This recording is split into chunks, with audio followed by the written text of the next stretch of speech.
All right, we got the chapter 4 takeaways here from the from chapter 4, and just kind of wanted to dive in.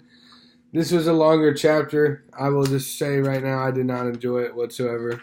Most of the times I've enjoyed these chapters. This one, I just did not. Now, I did like when he touched on Richard Nixon and Martha Stewart, but that was at the very end. The chapter before that I felt like was bleh, but oh well. Um, so I made a few notes here. The transformational approach, and this was in like the late 1970s, I believe.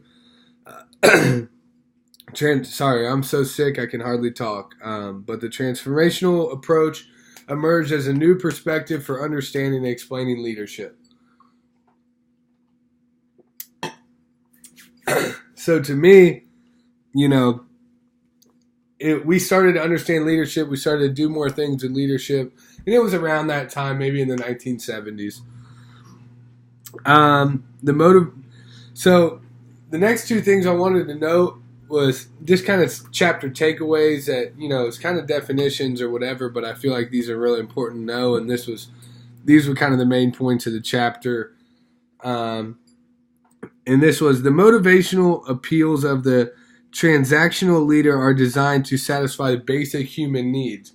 And I think that's very unique because when you're thinking about leadership, you're thinking about, how to get your team to be successful, how to get your organization to achieve whatever goal it is that you set. But here they talk about satisfying basic human needs, which I never put that together in my head that, hey, when you're a leader, you still got to, well, I shouldn't say I never put that together in my head because who's on your team is very important, and working with who's on your team is all leadership's about. But when you talk about satisfying basic human needs, that clicked with me because, I don't think about it that way. I don't think about, hey, this person is upset or this person is whatever the case may be. You still want to satisfy those basic needs to reach that person's maximum potential. The appeals of the transformational leader go beyond those basic needs to satisfy a follower's high level needs. And that was unique with me too. Obviously you want to satisfy the people's basic needs. Most of those basic needs in the workplace, in the team, whatever it is, they're going to be satisfied or close most of the time.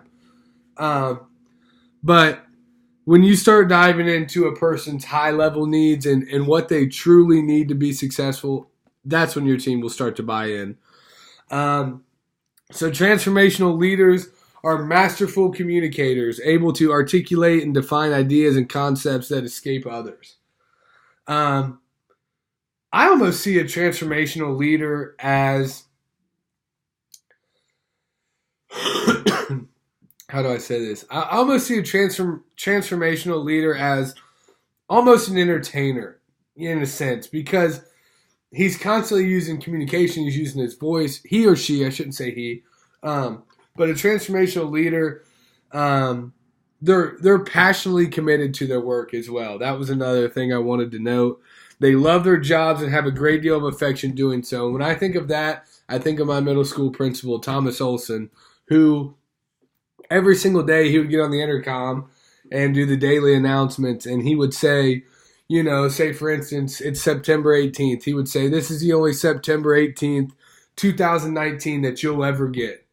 And that, to me, he was a transformational leader. He's very committed to his work. He loves it.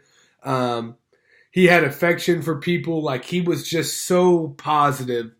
And then you have charismatic leaders, which are superstars of leadership. Superstars. We usually reserve the label charismatic for well-known political, social, and business leaders who have had significant impact on the lives of others. I like transformational leaders. I think transformational leaders were covered the best in this chapter. So the unique part of transformational and charismatic leadership are the overlapping yet distinct approaches. So both achieve outstanding results. However, charismatic leadership is more person-centered, and the charismatic leader is likely to direct than empower followers. I think that's important. Like I said, I enjoy the transformational leaders.